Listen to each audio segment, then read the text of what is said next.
ఒక లక్షాధికారి అయినటువంటి నాన్నగారికి 2 పిల్లలు ఉన్నారు. ఆ 2 పిల్లలు ఎప్పుడు వాళ్ళ అమ్మ మీద వాళ్ళ నాన్న మీద సనుగుతూ ఉండేవాళ్ళు. ఎందుకంటే మీరు మాకు సమయాన్ని కేటాయించడము లేదు అని సనుగుతుండేవారు. ఎప్పుడు ఆ పిల్లలు పని వాళ్ళ మీద మాత్రమే ఆధారపడుతూ ఉండేవారు.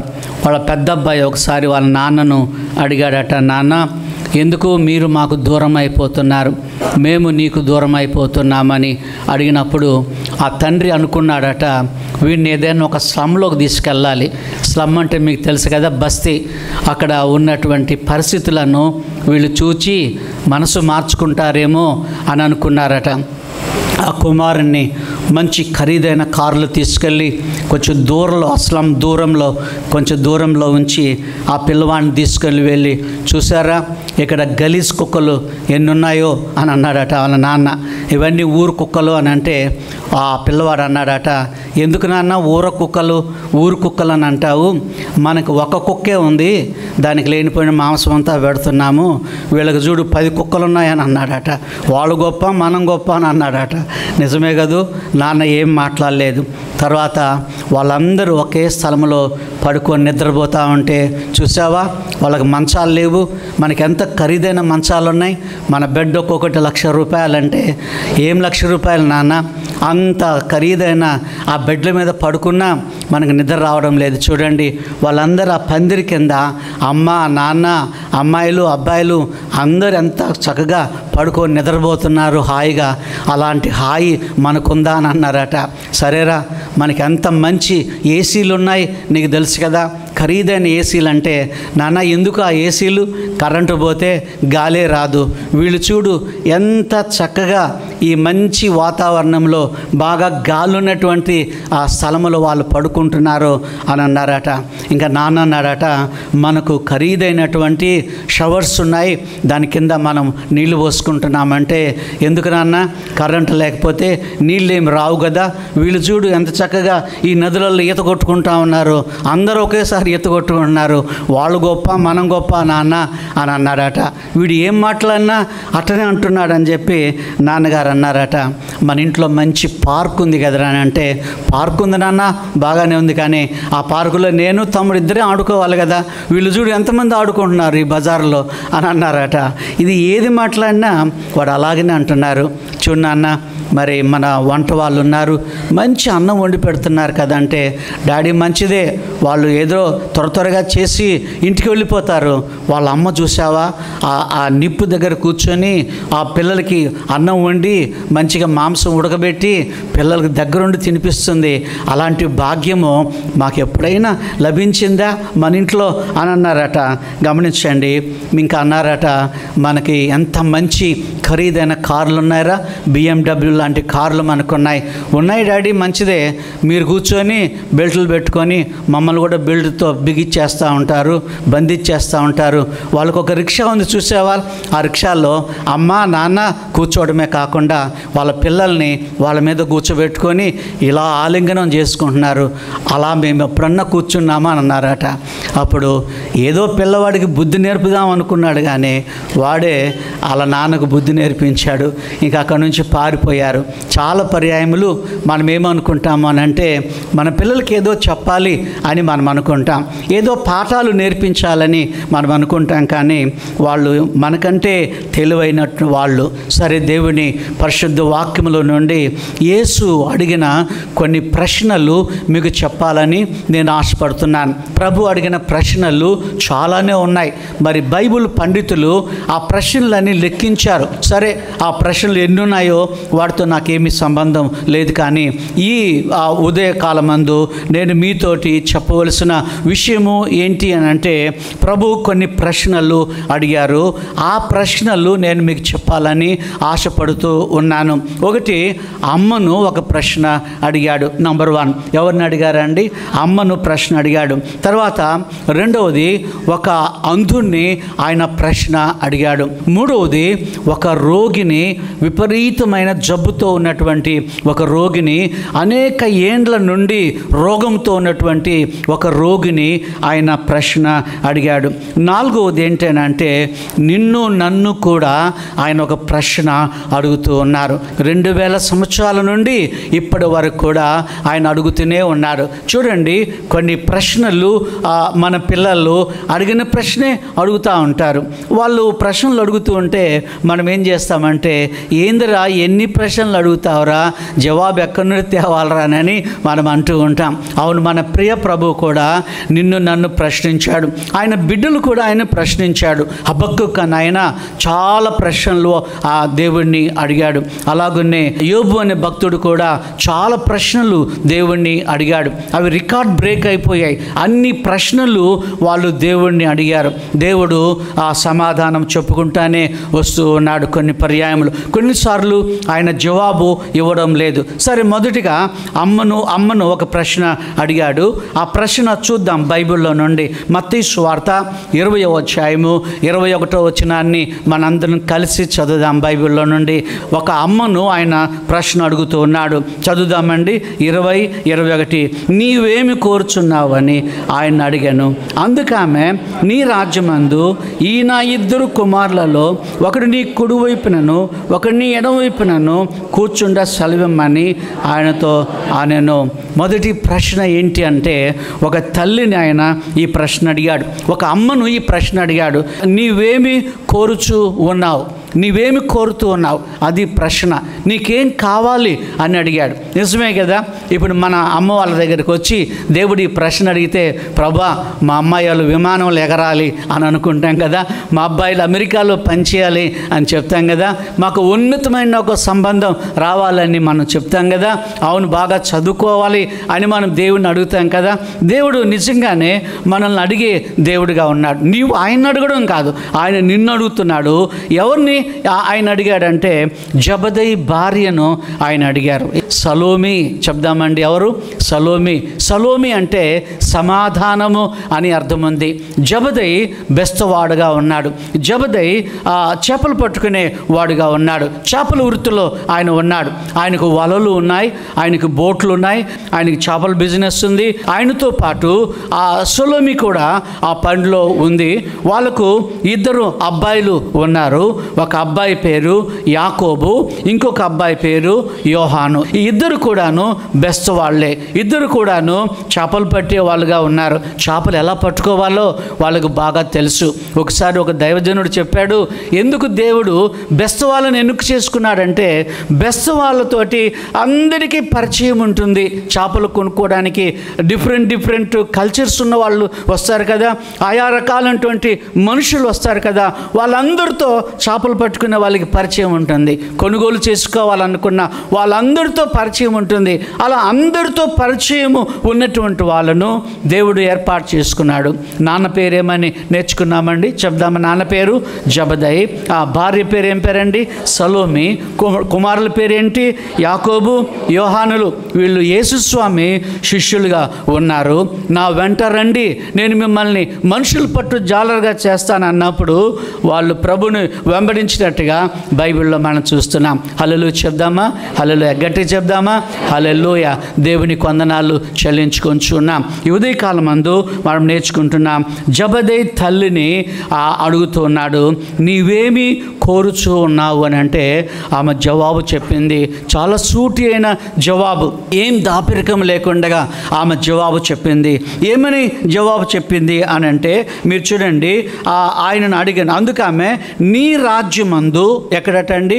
నీ రాజ్యమందు ఈ నా 2 కుమారులలో ఒకడు నీ కుడివైపున ఒకడు నీ ఎడమవైపునను కూర్చుండ సెలవిమ్మని ఆయన్ను అడిగాను. ఒకడట ఎడమవైపు కూర్చోవాలట, ఇంకొకడట కుడివైపున కూర్చోవాలట. ఇప్పుడు నా ఎడమవైపున పాస్టర్ గారు ఉన్నారు, నా కుడివైపున ఎవరు లేరు. నీ రాజ్యమందు అంటుంది ఆమె. ఈ లోక సంబంధంగా ఆమె అడగడం లేదు. ప్రభుకి ఒక రాజ్యం ఉంటుంది, మహిమ రాజ్యం. ఆమె తెలుసు.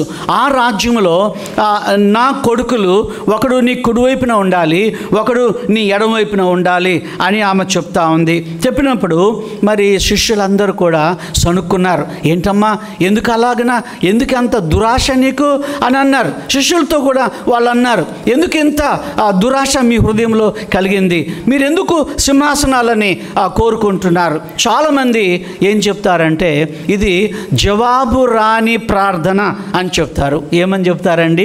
జవాబు రాని ప్రార్థన అని చెప్తారు. కానీ నేను అలా నమ్మడం లేదు. చాలామంది దైవ సేవకులు, చాలామంది భక్తులు, మంచి స్కాలర్స్గా ఉన్నటువంటి వాళ్ళు, ఒక ఆయన 100 పుస్తకాలు రాశాడు. ఆయన కూడా అన్ఆన్సర్డ్ ప్రేయర్ అని రాశాడు, జవాబు రానటువంటి ప్రార్థన అని రాశాడు. కానీ మనం బైబిల్ చదువుతూ ఉన్నప్పుడు జవాబు వచ్చిన ప్రార్థన అని మనకు అర్థమవుతుంది. ప్రియమైన దేవుని బిడ్డలారా, అమ్మ ప్రార్థన చేసినప్పుడు దేవుడు కాదు అని అనలేదు. కానీ ఇక్కడ శిష్యులు సనుక్కున్నారు. ప్రభు కూడా అన్నారు, మీరేం అడుగుతున్నారో మీకు తెలియదు అని అన్నాడు. మీరేం అడుగుతున్నారో మీకు తెలియదు, చాలా పిచ్చిగా మీరు అడుగుతున్నారు. మళ్ళీ ప్రభు ఏమన్నాడు అని అంటే, నా గిన్నెలోనిది మీరు త్రాగగలరా అని అన్నారు. ఒకటి, నా గిన్నెలోనిది మీరు తాగలరా అంటే దాని భావం ఏంటి? యేసు ప్రభు సిలువకు ముందు గెత్సేమనే వనంలో ఉన్నప్పుడు, తండ్రి నీ చిత్తమైతే ఈ గిన్నెను, చెప్పండి, ఈ గిన్నెను నా యొద్ద నుండి తొలగించు అని అన్నాడు. గిన్నె అంటే ఏంటి? నిజంగా గిన్నెనా? ఏదైనా ఒక ప్లేటా? కాదు. ఏంటి ఆ గిన్నె అంటే? సిలువ. ఆ గిన్నె ఏంటి అంటే సిలువ. అందరి పాపములు అందులో ఉన్నాయి. నీ చిత్తమైతే ఈ గిన్నెను తొలగించు అని ప్రభు ప్రార్థన చేస్తే దేవుడు ఏమి సమాధానం ఇవ్వలేదు. ప్రభు నీ చిత్తమే సిద్ధించుగా, కానీ కలువరికి ఆయన వెళ్ళి సిలువను మోసినట్టుగా బైబిల్లో మనం చూస్తున్నాం. అంటే యేసు ప్రభులు వారు కూడా సలోమితో ఈ మాట అన్నాడు, నా గిన్నెలోనిది మీరు తాగలరా అంటే నా సిలువను మీరు మోయగలుగుతారా, నా శ్రమలు మీరు భరించగలుగుతారా? ఆమె ఏమంది? అవును ప్రభువా, మేము భరించగలుగుతాము అని చెప్పింది. సరే, ఇంకా ప్రభు ఏమన్నాడంటే, మీరు సిలువ మోయొచ్చు, మీరు గిన్నెలోనిది మీరు త్రాగొచ్చు, కానీ నా కుడివైపున నా ఎడమవైపున కూర్చోడానికి నాకు అధికారం లేదు. అధికారం ఎవరి దగ్గర ఉందని అన్నారండి? తండ్రి దగ్గర. ప్రభు ఏమన్నాడు? ఆయనేమో ఆఫీసర్గా ఉన్నాడు, ఇంకా పెద్ద ఆఫీసర్ ఒక ఆయన ఉన్నాడు అని చెప్తా ఉన్నాడు. లేదు అని ఆయన చెప్పడం లేదు, కాదు అని చెప్పడం లేదు. కుమారునిగా నా దగ్గర దీనికి సమాధానం లేదు. తండ్రి ఎవరికైతే కేటాయిస్తాడో అక్కడ అది దొరుకుతుంది అని అన్నారు. మేము కాలేజ్ చదువుకునే రోజులలో 76, 77 ఆ సంవత్సరాలలో మాకు మెసేజ్ ఇచ్చేవాళ్ళు, స్టూడెంట్కి మెసేజ్ ఇచ్చేవాళ్ళు. ఉదయం 7 గంటలకు విద్యార్థులు ఒక్కొక్క రోజు ఒక్కొక్క స్టూడెంట్ దేవుని వాక్యాన్ని చెప్పాలి. ఆ సాయంకాలము మళ్ళీ అందరూ ఒక ప్లేస్లో కూడుకుంటారు, అనగా ఈ వర్షిప్ ప్లేస్లో కూడుకుంటారు. కూడుకున్న తర్వాత నేను వాక్యం చెప్పాను కదా, నన్ను అక్కడ కూర్చోబెడతారు. నా తప్పులు, నా ఒప్పులు, నేను చేసిన ప్రసంగంలో నేను ఏం తప్పులు చేశానో, నేను ఎలా మాట్లాడాలో, ఇవన్నీ కూడాను బాగున్నవి, బాగులేనివి, ఇవన్నీ నలుగురు స్టూడెంట్స్ నన్ను విమర్శిస్తారు. వాళ్ళని నేనేం అనకూడదు, వాళ్ళు నన్ను తిట్టినా పర్వాలేదు, చెత్తగా ఉంది అని అన్నా పర్వాలేదు, వాళ్ళని నేనేం అనకూడదు. తర్వాత ఒక 2 ప్రొఫెసర్స్ కూడాను మెసేజ్ని వాళ్ళు విమర్శిస్తారు, క్రిటిసైజ్ చేస్తారు. ఏం తప్పు చేశాడు శామ్యూల్ బాబు, ఏం ఒప్పు చేశాడు, ఏం బాగుంది, ఏం బాగలేదు అది చెప్తారు. నేను ఈ వాక్యాన్ని తీసుకున్నప్పుడు మా ప్రొఫెసర్స్ ఏమన్నారంటే, ఒక రాంగ్ సబ్జెక్ట్ ఆయన తీసుకున్నాడు అని అన్నారు. ఒక తప్పుడు మెసేజ్ని ఆయన తీసుకున్నాడు. ప్రభు లేదు అని అంటే మీరు ఉందని ఎలా చెప్పగలుగుతారు? కానీ నాకు తెలుసు, నా విశ్వాసం ఏంటంటే ఆ అమ్మ ప్రార్థన వినపడింది అని నాకు తెలుసు. ఎందుకంటే మా పాస్టర్ గారు చాలా పర్యాయములు ఆ విషయం చెప్పాడు. సలోమి ప్రార్థన దేవుడు విన్నాడు, సలోమి ప్రార్థన దేవుడు విన్నాడు. ఆ పిల్లలు దేవునితో కూడా ఆ సింహాసనాల మీద ఉన్నారని ఒక ఒక రెఫరెన్స్ నాకు చూపెట్టాడు. మీరు బైబిల్లో చూడండి, ప్రకటన గ్రంథము 20వ అధ్యాయము 4వ వచనంలో దానికి జవాబు ఉంది. వాళ్ళు నిజంగానే సింహాసనాల మీద కూర్చొని ఉన్నారా? ప్రభుతో వాళ్ళు ఉన్నారా? మహిమలో ఉన్నారా? ఆయన రాజ్యంలో ఉన్నారా? 20వ అధ్యాయం 4వ వచనం చదువుదామా? అంతటా సింహాసనములను చూచితిని, వాటి మీద ఆశీనులైన వారిని యేసు విషయమై తామిచ్చిన సాక్ష్యం నిమిత్తము, దేవుని వాక్యం నిమిత్తము శిరచ్ఛేదము చేయబడిన వాళ్ళు. అంటే ఇలా గొంతు కోయబడినటువంటి వాళ్ళు ఆ తండ్రి ఆ సింహాసనం మీద అటువైపున ఇటువైపున ఉన్నారని బైబిల్లో మనం చూస్తున్నాం. 3 విషయాలు. ఒకటి, యేసు విషయమై వాళ్ళు శిరచ్ఛేదం చేయబడ్డారు. ఒకటి, యేసు విషయమై. రెండవది, తామిచ్చిన సాక్ష్యము నిమిత్తము. మూడవది, దేవుని వాక్యము నిమిత్తము వాళ్ళను గొంతు కోసి చంపేశారు. అపోస్తుల కార్యముల గ్రంథము 12వ అధ్యాయము 1వ వచనములో యాకోబును హేరోదు రాజు ఏం చేశాడు? మీ జ్ఞాపకం ఉందండి? ఏం చేశాడు హేరోదు రాజు? శిరచ్ఛేదం చేశాడు, అంటే గొంతు నరికివేశాడు. అంటే ఇక్కడ వాక్యంలో ఏముంది? అంతటా సింహాసనములను చూచితిని, వాటి మీద ఆశీనులై ఉన్నటువంటి వాళ్ళను నేను చూశాను అని అంటున్నాడు. ఎవరు వాళ్ళు? యేసు విషయమై తామిచ్చిన సాక్ష్యము నిమిత్తము. మూడవది, దేవుని వాక్యం నిమిత్తము శిరచ్ఛేదము చేయబడినటువంటి వాళ్ళని బైబిల్లో ఉంది. ఇప్పుడు నమ్ముదామా? యాకోబు శిరచ్ఛేదము చేయబడిన వాడై ఉన్నాడు. ఎక్కడ కూర్చొని ఉన్నాడండి?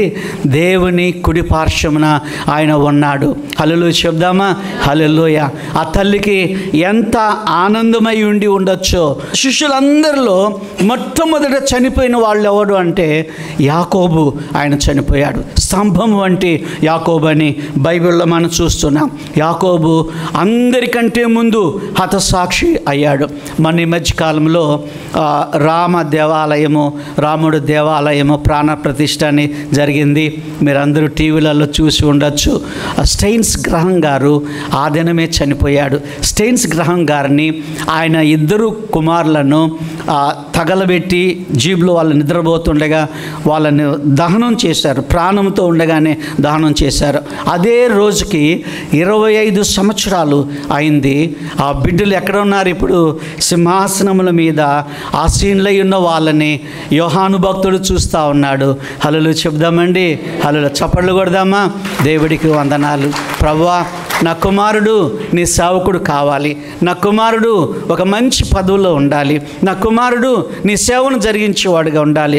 నా కుమారుడు నీ కొరకు హతసాక్షి కావాలి. నా కుమారులు నీ కుడివైపున నీ ఎడమవైపున ఆ మహిమలో ఉండాలి. సరే, యోహాను దగ్గరికి వద్దాం. ఒక అబ్బాయినేమో చంపేశాడు, హేరోదు రాజు చంపేశాడు. ఆయన పేరు యాకోబు.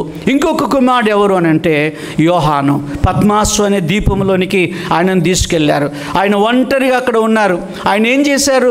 చలచలా కాగుతున్నటువంటి నూనెలో మనము బోండాలు కాల్స్తే ఎలా చలచల కాగే నూనెలో చేపలు కానివ్వండి, బోండాలు కానివ్వండి ఎలా వేస్తామో అలాగనే వేసి ఆయన చంపేశారు. వాళ్ళు ప్రభు కోసమని హతసాక్షులైనటువంటి బిడ్డలు ప్రభుతో కూడా సింహాసనాల మీద కూర్చొని ఉన్నారు. నీవేమి కోరుచున్నావు? ప్రభు అడుగుతున్నాడు ఒక అమ్మని. నీవేం కోరుతున్నావు? ఈ ఉదయకాలం మందు నీ బిడ్డలు చిన్న బిడ్డలే, నీ కుమారులు చిన్నవాళ్ళే, నీ కుమార్తెలు చిన్నవాళ్ళే, నీ పిల్లలు యవనస్తులే, నీ పిల్లలు యవనస్తురాండ్రే. నీవేం కోరుతున్నావు? దేవుని దగ్గరికి వెళ్ళి, ప్రభువా నా బిడ్డలు ఫలానది కావాలి అని నీవు అడగగలిగితే దేవుడు దాన్ని అనుగ్రహించే దేవుడై ఉన్నాడు. రెండవ ప్రశ్న, యేసు అడిగిన రెండవ ప్రశ్న. యేసు అమ్మను ఒక ప్రశ్న అడిగాడు. ఆ ప్రశ్నకు జవాబు ఆయన ఇచ్చాడు. ఆ ప్రశ్నను ఆయన నెరవేర్చాడు. దేవుని వందనాలు చెల్లిస్తున్నాం. రెండవ విషయాన్ని చూద్దాం.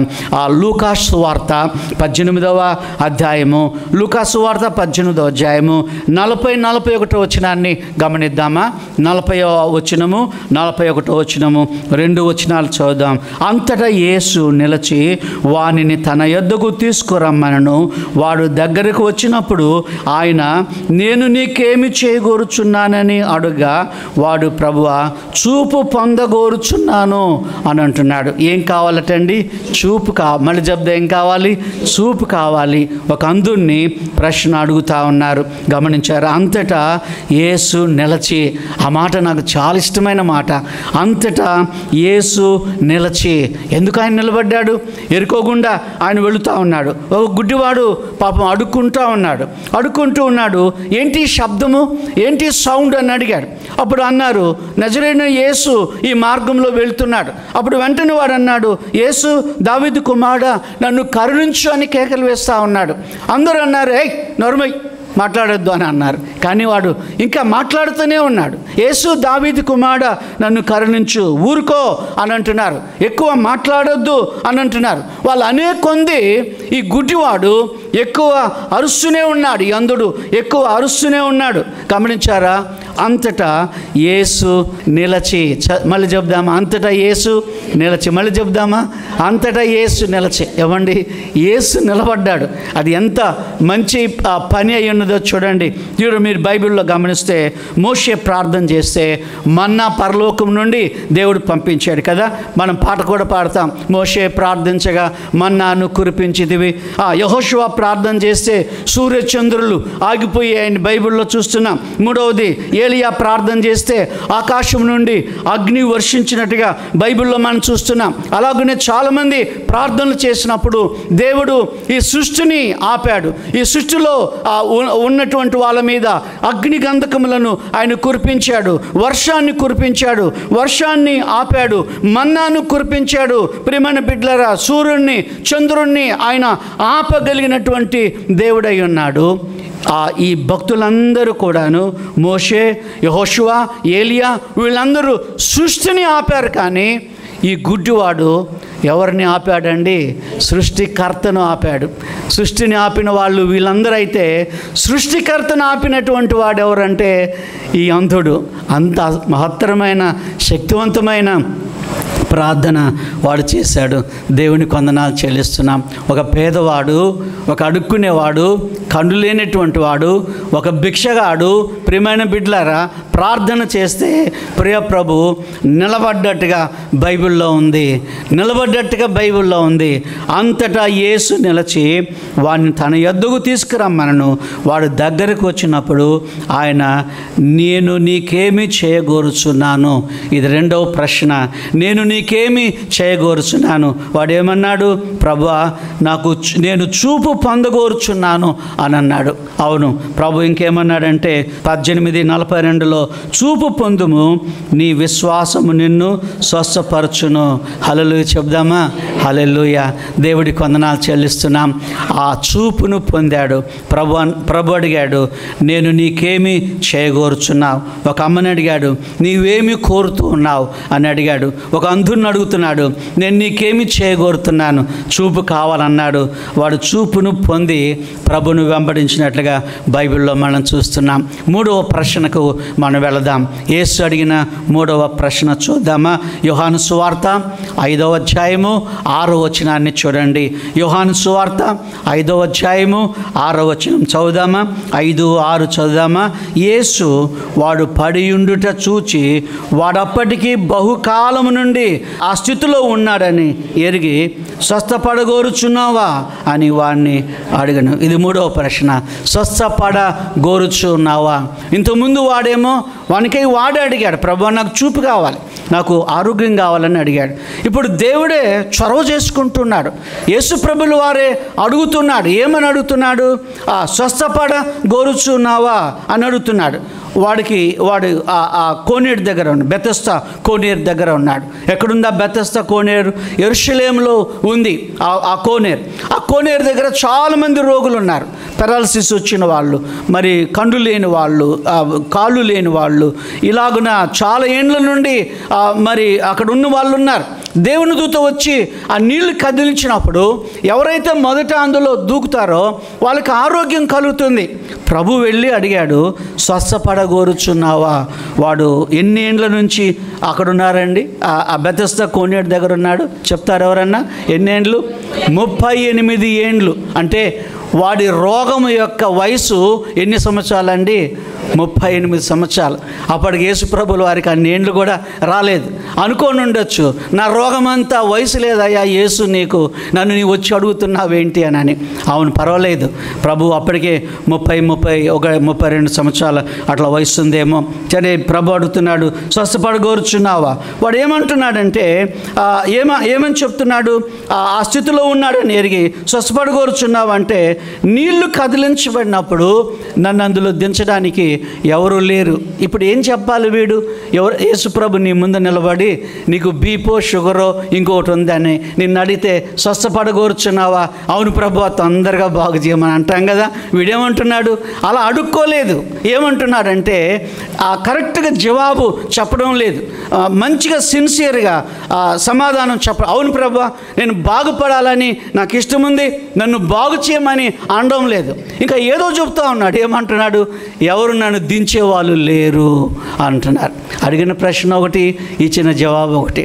ఒకసారి నేను ఎవరో ఒక ఆయనని మన చర్చిలో వాక్యం చెప్పడానికని పిలిచాను. ఎక్కడో ఆయన ఇక్కడే సిటీలోని వేరే ప్రదేశంలో ఉంటారు.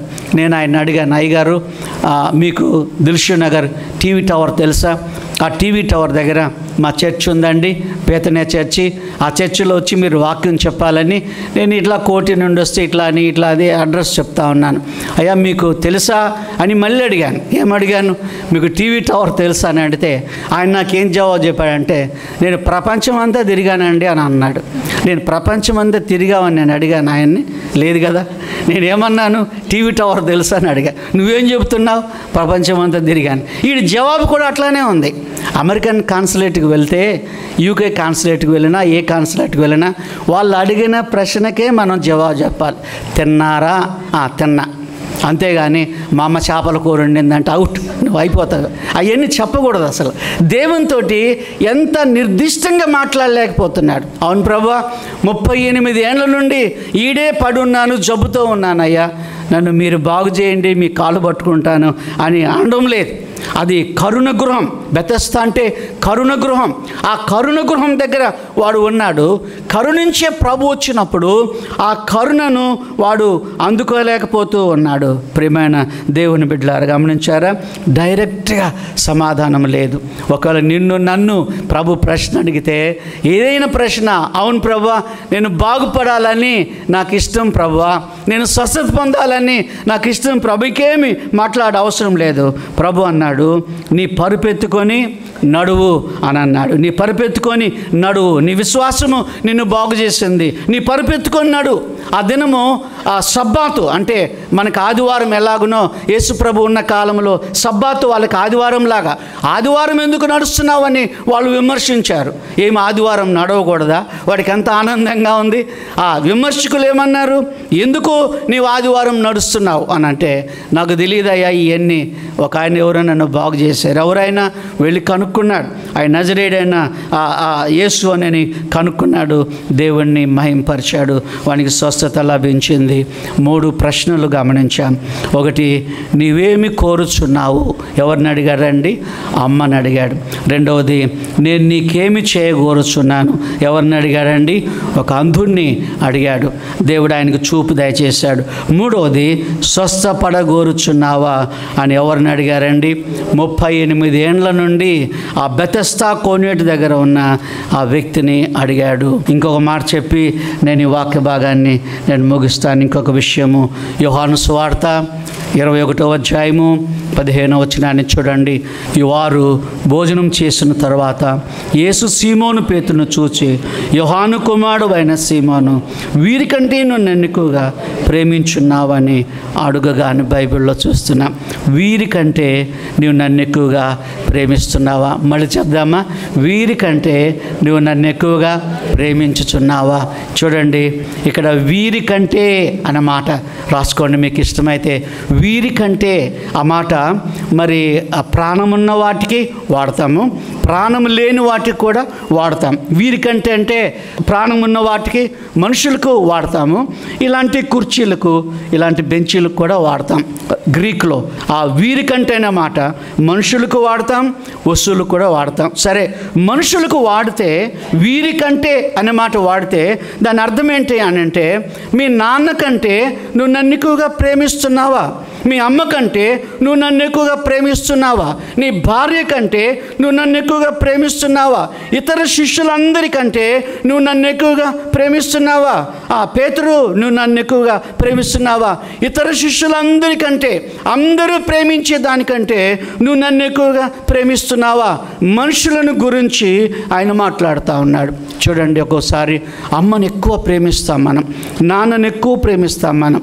అలాగనే మనకు దేవుడు పిల్లల్ని ఇస్తే ఆ పిల్లల్ని ఎక్కువ ప్రేమిస్తాం. అబ్రహాముతో దేవుడు ఏమన్నాడు? నీవు ప్రేమించు ఇస్సాకును తీసుకొని బలిగా తీసుకురమ్మని అన్నాడు. అంటే దేవుని కంటే ఎక్కువ ఎవరిని ప్రేమించకూడదండి. భార్యను ప్రేమించకూడదు, భర్తను ప్రేమించకూడదు, అమ్మను ప్రేమించకూడదు, ఎవరిని దేవుని తర్వాతనే ఎవరైనా, గమనించాలి ఈ మాట, దేవుని తర్వాతనే ఎవరైనా. నా మనవరాండ్రు అంటే నాకు చాలా ఇష్టం. ఒకానొక దినం మేము ఆస్ట్రేలియా దేశం వెళ్ళిపోతున్నాము అని అన్నారు. దిగులు అనిపించింది. ఎంత ప్రేమించానో దేవునికి తెలుసు. వారు విదేశాలకు వెళ్ళిపోయారు. సరే, అది తట్టుకోగలిగాను. దేవుడి శక్తి ఇచ్చాడు. మనం ఎవరిని కూడాను దేవుని కంటే ఎక్కువ ప్రేమించకూడదు. అబ్రహాము కూడా ఇస్సాకుని ఎక్కువగా ప్రేమిస్తూ వచ్చాడు. అందుకే ఇస్సాకు నాకు బలిగా ఇమ్మని ఆయన అడిగినప్పుడు ప్రభు మంచిదే, నేను ఇస్తానన్నాడు. యెఫ్తా ఆయన కుమార్తెను ఎక్కువ ప్రేమించేవాడు. అమ్మాయి చాలా చక్కనిదని బైబిల్లో వ్రాయబడి ఉంది. దేవుడు ఆమెను కావాలని కోరినప్పుడు ఇవ్వడానికి ఆయన సిద్ధపడ్డాడు. గమనించండి, ప్రభు అంటున్నాడు, నీవు వీరికంటే నువ్వు నన్ను ఎక్కువగా ప్రేమిస్తున్నావా? రెండవది, వస్తువులు కూడా వాడవచ్చు అనుకున్నాం కదండి. ఆ భావం ఏంటి అని అంటే, ఆ పేతురు, నీ వ్యాపారం కంటే నన్ను ఎక్కువగా ప్రేమిస్తున్నావా? నీ బోట్ కంటే నువ్వు నన్ను ఎక్కువ ప్రేమిస్తున్నావా? నీ వల కంటే నువ్వు నన్ను ఎక్కువగా ప్రేమిస్తున్నావా? నీ చేపల బిజినెస్ కంటే నువ్వు నన్ను ఎక్కువగా ప్రేమిస్తున్నావా? నీ సముద్రం కంటే నువ్వు నన్ను ఎక్కువగా ప్రేమిస్తున్నావా అని అడుగుతా ఉన్నాడు. అవును, కొన్నిసార్లు కొంతమంది దేవుని కంటే ఉద్యోగాలని ఎక్కువ ప్రేమిస్తాడు. మాకు ఒక యూత్ డైరెక్టర్ ఒక అంకుల్ ఉండేవాడు. ఆయన ఎప్పుడు చూసినా గుడికి వచ్చేవాడు కాదు. ఆయన ఎప్పుడు అడిగినా కూడా ఆఫీసర్ రమ్మన్నారు, ఆదివారం వెళ్ళిపోయాను, ఆఫీసర్ రమ్మన్నారు, ఆదివారం వెళ్ళిపోయాను కదండి. మరి అది కొన్ని దినాల తర్వాత ఆయనకి లేకుండా అయిపోయింది. ఇక్కడ మేము పనిచేసే దినాలలో ఒక బ్రదర్ వచ్చి, పాపం ఏం జాబ్ లేదు, చదువు కూడా లేదు, అయ్యా భగవంతుడు నాకు ఒక ఆవిస్తే నేను ఆవును బాగా గడ్డిపెట్టి మేపి పాలు అమ్ముకొని బతుకుతాను అన్నాడు. సిన్సియర్గా ప్రార్థన చేశాం రైతునగర్లో. ఆయన పేరు ఏలియో ఏదో ఉంది. ప్రార్థన చేస్తే దేవుడు ఆయనకు ఒక మంచి ఆవునిచ్చాడు. మంచి ఆ ఆవు మరి పాలు కూడా ఇవ్వడం ప్రారంభించింది. మాకు కూడా మొదటి పాలు జున్ను అంటారు కదా, అది తెచ్చి ప్రార్థన చేసుకుని వెళ్ళిపోతూ ఉన్నాడు. ఇప్పుడు ఏం చేస్తున్నాడంటే, పాల వ్యాపారం కొంచెం ఎక్కువతా ఉంటే గుడి ఎగ్గొట్టి తిరుగుతూ ఉన్నాడు, పాల వ్యాపారంలో తిరుగుతూ ఉన్నాడు. ఒక దినం ఆవు ఇటు వెళ్ళిపోయింది, కనిపించకుండా పోయింది. ప్రార్థన చేయమని వచ్చాడు. నేను చేయను అన్నాను. ఎందుకు చేయను అన్నాను?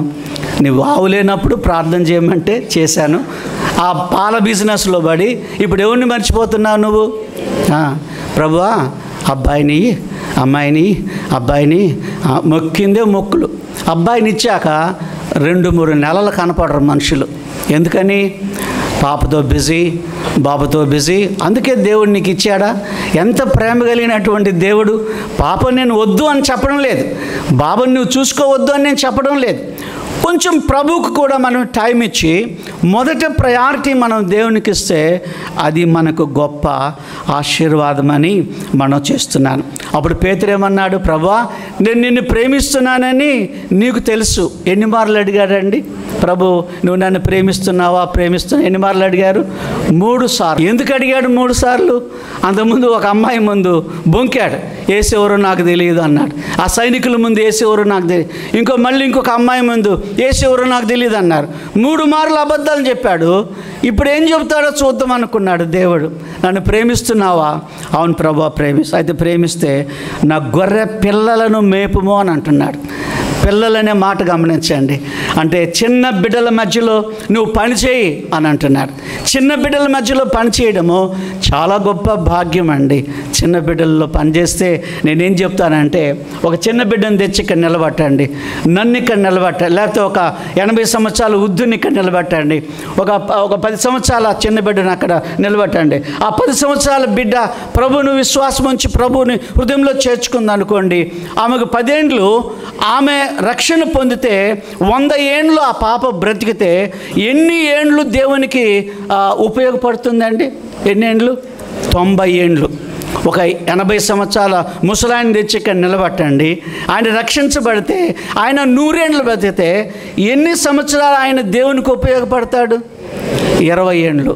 అంటే ఫుల్ టికెట్ ఎవరు, హాఫ్ టికెట్ ఎవరు? ఫుల్ టికెట్ పాప కదండి, హాఫ్ టికెట్ ఎవరంటే ఆయన ముసలాయన. ఇప్పుడు మనము ఎవరినన్నా చిన్న బిడ్డలు నడిపిస్తే ఫుల్ టికెట్ అన్నమాట, ఫుల్ టికెట్. గమనించారా? చిన్న బిడ్డల మధ్యలో పనిచేయడము గొప్ప ఆశీర్వాదం. వాళ్ళని ముందుగానే మనం ప్రిపేర్ చేసి వాళ్ళకి ముందుగానే యేసు ప్రభు గురించి తెలిపి వాళ్ళ ముందుగానే మన పిల్లల గురించి అప్పుడప్పుడు నేను వింటూ ఉంటాను. ఒక అమ్మ అన్నదట, క్రైస్తవ అమ్మాయి సండే స్కూల్ అమ్మాయితోటి మీ అన్నకి రాఖీ కట్టమంటే పాస్టర్ గారు చెప్పారు, సండే స్కూల్లో చెప్పారు కట్టకూడదని. వాళ్ళ అమ్మ బాధిందంట, బిడ్డను పట్టుకొని కొట్టింది. అయినా నేను కట్టనన్నదట. ఎక్కడ నేర్చుకున్నారా పిల్లలు? సండే స్కూల్లో నేర్చుకున్నారు. యేసు దేవుడని ఎక్కడ నేర్చుకున్నారు? సండే స్కూల్లో నేర్చుకున్నారు. గమనించండి, నా గొర్రె పిల్లలను మేపుము. మళ్ళీ అమ్మన్నాడు, నా గొర్రెలను కాయుము అని అన్నాడు. నా గొర్రెలను కాయము. మూడోసారి అయినప్పుడు కూడా నా గొర్రెలను మేపుము. మేపడము వేరు, కాయడము వేరు. కాయడం అంటే ఒక 10 గొర్రెలు ఉంటే వాటిని సంరక్షించుకోవడము, కాయడం ఎటైనా వెళ్ళిపోతాయేమో చూసుకోవడం. మేపడం అంటే పచ్చిక తీసుకొచ్చి నోటి దగ్గర పెట్టి గొర్రెను తినమని అడగడం. ప్రభు మనల్ని మేపుతున్నాడు, ప్రభు మనల్ని కాస్తున్నాడు. ఒక చిన్న బిడ్డల లాగా నిన్ను నన్ను ఆయన పెంచుతూ ఉన్నాడు. యాకోబు తన భార్యలను తీసుకొని మేకలు గొర్రెలు తీసుకొని వస్తూ ఉంటే నిదానంగా నడుస్తున్నాడు. ఎందుకు నిదానంగా నడుస్తున్నావు అంటే, అప్పుడే పుట్టిన గొర్రె పిల్లలు ఉన్నాయి, అవి తొందరగా నడవలేవు అని అన్నాడు యాకోబు. ఎంత మంచి మాట! వాటిని ఎత్తుకోవాలి, వాటిని సంరక్షించాలి, చాలా నిదానంగా మేము నడుస్తున్నాము అని అన్నాడు. మన ప్రియ ప్రభువు కూడా మనల్ని ఎత్తుకొని నడిచే దేవుడు అయి ఉన్నాడు. దేవుని కొందనాలు. హల్లెలూయా చెప్దామండి. హల్లెలూయా. ఈ ఉదయకాలమందు ప్రభు నిన్ను నన్ను ఒక ప్రశ్న అడుగుతున్నాడు. ముగించక ముందు చెప్తున్నాను, నన్ను ప్రేమిస్తూ ఉన్నావా? నన్ను ప్రేమిస్తున్నావా? యోహాను కుమారుడైన సీమోను, వీరికంటే నీవు నన్ను ఎక్కువగా ప్రేమిస్తున్నావా? నీ భర్త కంటే నన్ను ఎక్కువ ప్రేమిస్తున్నావా? నీ పిల్లల కంటే నన్ను ఎక్కువ ప్రేమిస్తున్నావా? నీకు ఒక ఫ్రెండ్ ఉన్నాడు, ఆ ఫ్రెండ్ కంటే నువ్వు నన్ను ఎక్కువగా ప్రేమిస్తున్నావానని ఆయన నిన్ను నన్ను ఆయన అడుగుతూ ఉన్నాడు. దేవునికి వందనాలు చెల్లిస్తూ ఉన్నాం. హల్లెలూయా చెప్దామా? హల్లెలూయా. గట్టిగా చప్పట్లు కొడదామా? గట్టిగా చప్పట్లు కొడదాం. మీరు నాంపల్లిలో సిఎల్ఎస్ బుక్ స్టాల్కి ఎప్పుడైనా వెళ్ళారా? క్రిస్టియన్ బుక్ స్టాల్ నాంపల్లిలో ఉంది. ఆ బుక్ స్టాల్ వెనకాల హెన్రీ మార్టిన్ ఇన్స్టిట్యూట్ అని ఒక ఇన్స్టిట్యూట్ ఉంది.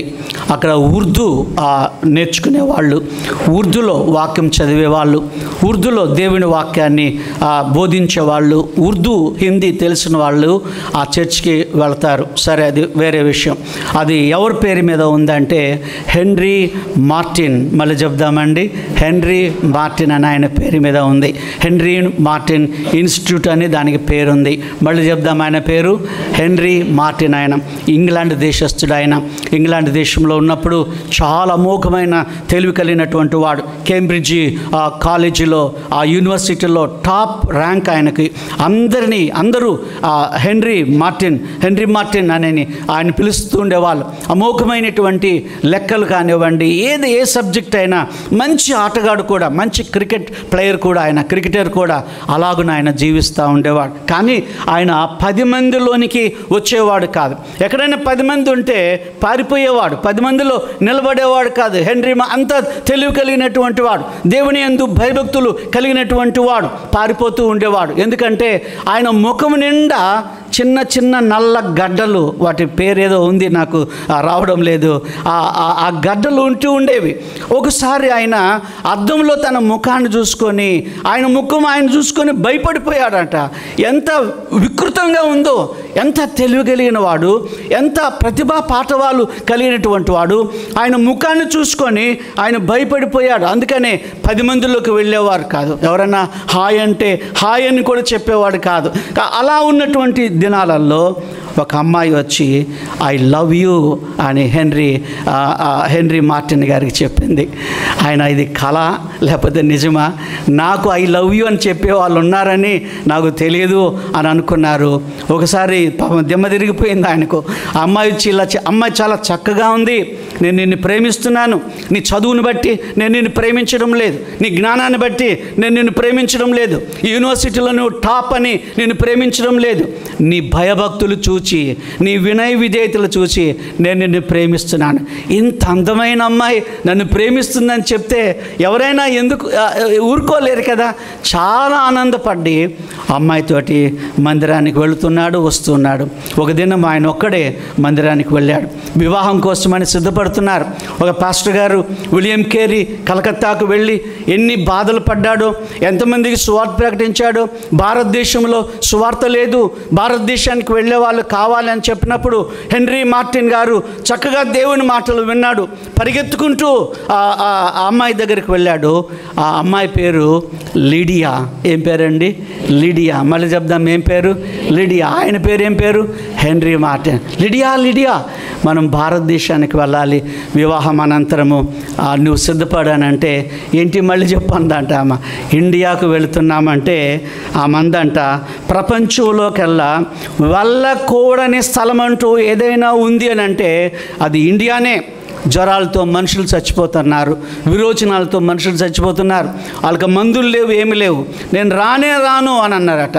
లిడియా, ప్లీజ్ లిడియా, నన్ను నీవు ప్రేమిస్తున్నావు కదా లిడియా, నాతో భారతదేశం రమ్మంటే ససేమిరా ఆమె రానన్నది. మోకాళ్ళ మీద ఉండి లిడియా, మళ్ళొకసారి నేను అడుగుతా ఉన్నాను, ఇద్దరం కలిసి భారతదేశానికి వెళదాం, ఇరువురం కలిసి సేవ చేద్దాం, వెళ్ళి ప్రభు సేవను జరిగిద్దామంటే ఆమె నేను రాను. ఇంటికి వెళ్ళిన తర్వాత 2 క్వశ్చన్స్ ఆయన ముందు ఉన్నాయి. ఒకటి ఇండియా, లిడియా, 2 ప్రశ్నలు ఆయన ముందు ఉన్నాయి. చెప్దామండి, ఏంటండి? ఇండియా ఆర్ లిడియా. ఇప్పుడు ఏం సెలెక్ట్ చేసుకోవాలి ఆయన? ప్రభు అంటున్నాడు, వీరికంటే నువ్వు నన్ను ఎక్కువగా ప్రేమిస్తున్నావా? పేతురు, యోహాను కుమారుడు అయిన సీమోను పేతురు, వీరికంటే నువ్వు నన్ను ఎక్కువగా ప్రేమిస్తున్నావా? అవును. ఇప్పుడు ఏమి డిసైడ్ చేసుకోవాలి? ఇంత అందమైన అమ్మాయిని పోగొట్టుకోవాలా, లేకపోతే ప్రభు కోసమని ఇండియాకు వెళ్ళాలా? అమ్మాయి రానని చెప్పింది. ఆయన భారతదేశానికి వచ్చాడు. భారతదేశానికి వచ్చి ఉర్దూ బైబిల్ని ట్రాన్స్లేట్ చేశాడు. మన తెలుగు బైబిల్ని కూడా ట్రాన్స్లేట్ చేశాడు. భారతదేశం వచ్చాడు. అక్కడి నుంచి ఆయన పర్షియాకు వెళ్ళాడు. పర్షియాలో హిందీ, ఉర్దూ తెలిసిన వాళ్ళు చాలామంది ఉన్నారు. పర్షియాలో 31 సంవత్సరపు వయసులో, చెప్దాం ఎన్ని సంవత్సరాలండి? 31 సంవత్సరాల వయసులో గుర్రాలకు కట్టి ఎడారిలో ఆయన లాక్కు వెళ్ళి చంపివేశారు. అప్పటికి ఆయన తీవ్రమైన విషజ్వరంతో బాధపడుతున్నాడు. కొన్ని ఏండ్లే మన దేశంలో ఉన్నాడు, కానీ తెలుగు మీద, ఉర్దూ మీద, ఆయన పర్షియా భాష మీద పట్టు సంపాదించి చాలా గ్రంథాలు రాశాడు. యుక్త వయసులో, ప్రభు కంటే చిన్న వయసులో ఆయన మరణించాడు. ఇప్పుడు చెప్దామా, పేతురు లాగానే ఆయన ప్రభును ప్రేమించాడు. హెన్రీ మార్టిన్ గారు ప్రేమించారు. ప్రభును ప్రేమించామని 3 సార్లు పేతురు చెప్పాడు కదా. ఎలా పేతురు చనిపోయాడో చెప్పనా? ఒక దినం పేతురుని తీసుకెళ్లారు సిలువ వేయాలని.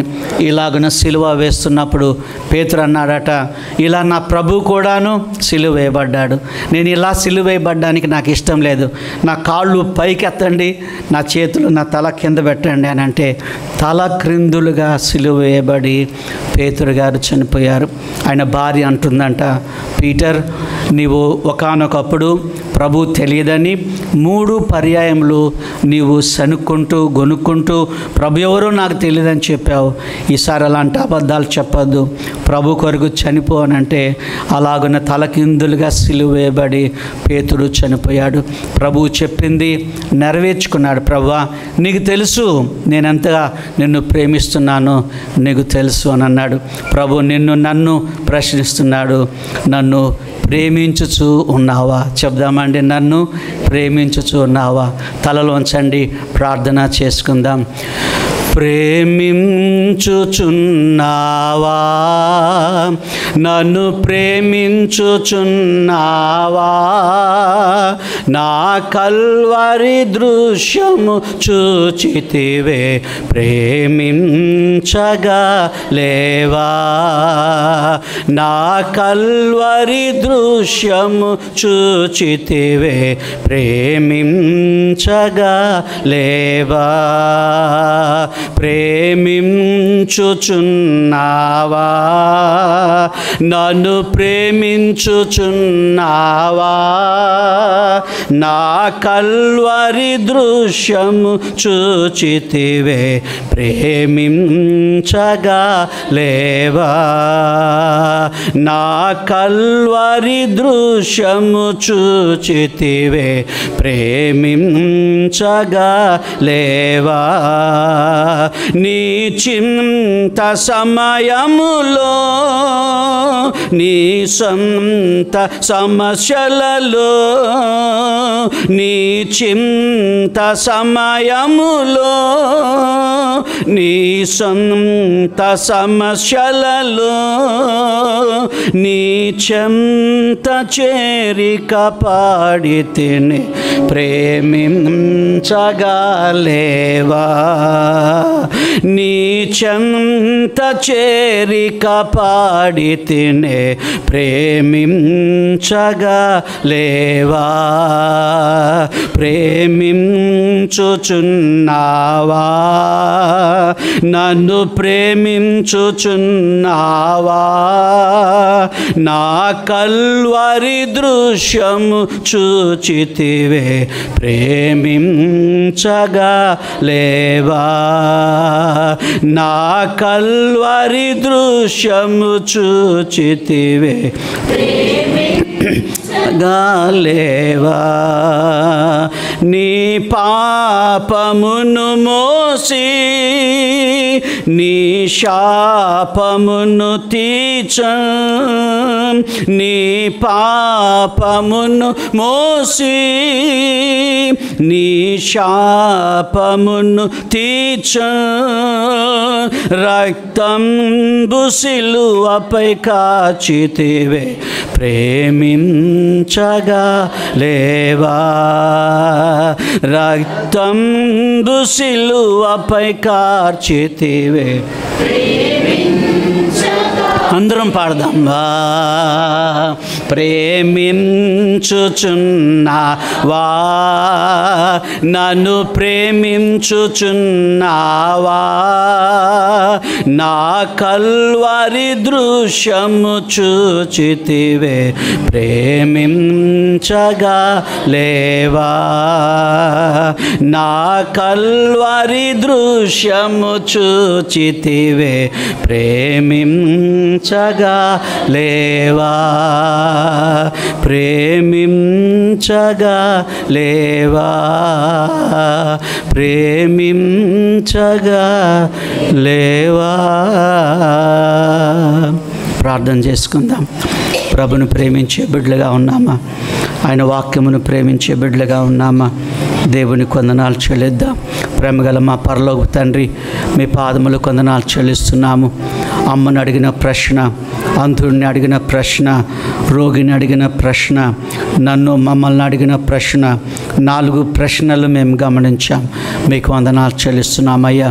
ఈ ఉదయకాలమందు మాకు ఇచ్చిన అమ్మ కంటే, మాకు ఇచ్చిన నాన్న వాళ్ళకంటే, మాకు ఇచ్చిన భార్యల భర్తల కంటే కూడా నిన్ను ఎక్కువగా ప్రేమించడానికి కృప దయచేయండి. ఇతర శిష్యుల కంటే మమ్మల్ని ఎక్కువగా ప్రేమించడానికి నీ కృప దయచేయమని వేడుకుంటూ ఉన్నాం. మహోన్నతుడా మీకు వందనాలు. గొప్ప ప్రభువా మీకు స్తోత్రం చెల్లిస్తున్నామయ్యా. ఈ ఉదయకాలమంది ఈ ఆరాధనలో నువ్వు నాతో మాట్లాడినందుకై మీకు వందనాలు. మాతో మాట్లాడినందుకై మీకు వందనాలు చెల్లిస్తూ యేసు నామం బట్టి అడుగుచున్నాం తండ్రి. ఆమెన్.